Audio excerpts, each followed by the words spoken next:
Pas ditën e së dielës, në studion e emisionit e Diela Shqiptare, u trajtua ngjarja tragjike e 6 tetorit, ku i riu Elvis Shkambi qëlloi në salën e gjyqit gjyktarin Astrid Kallaja, pas vendimit që ky i fundit mori kundër familjes së 30 vjeçarit, sa i përket një prone për të cilën po luftojnë me breza. Avokatja Eni Çobani, e cila një vit më parë, pikërisht më 6 tetor 2024, priti në studio John Shkambin dhe banorët që jetojnë në shkollën e rezervave në Shkodër, bëri një përmbledhje të gjatë të historisë së 33 vjeçare të konfliktit të pronësisë, e cila sipas saj daton që prej vitit 1992 dhe është zvarritur prej dekadash në përdyert e institucioneve. Çobani rrëfeu se familja Shkambi, stërgjyshi i Elvis Shkambit, Binak Shkambi Pietraj, kishte fituar pronësinë mbi shkollën e rezervave në Shkodër. Çfarë ndodh në vitin 1994? Binak Shkambi, gjyshi i John Shkambit dhe stërgjyshi i Elvis Shkambit, që kreu dhe ekzekutimin e rënd ndaj gjyqtarit të nderuar, u bë pronar.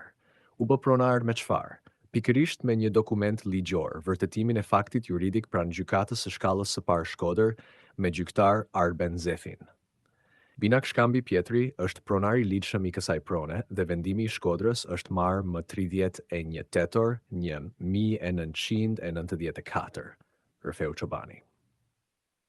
Ajo vazhdoi me kallvarin e gjatë të familjes Shkambi, të cilët megjithse dispononin disa dokumente dhe kishin fituar disa vendime gjyqësore për pronësinë, nuk arritën kur t'i zbatonin ato.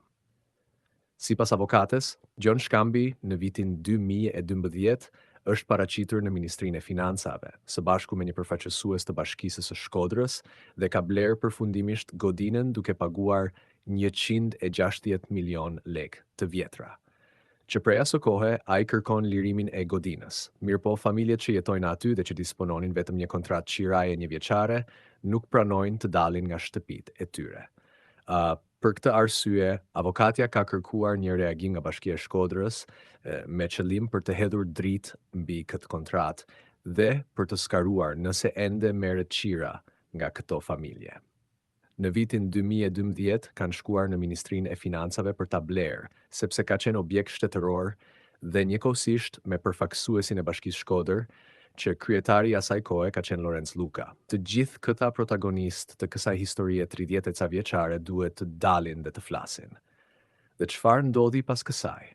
John Shkambi e ka tjetërsuar përfundimisht në favor të familjes së tij me 160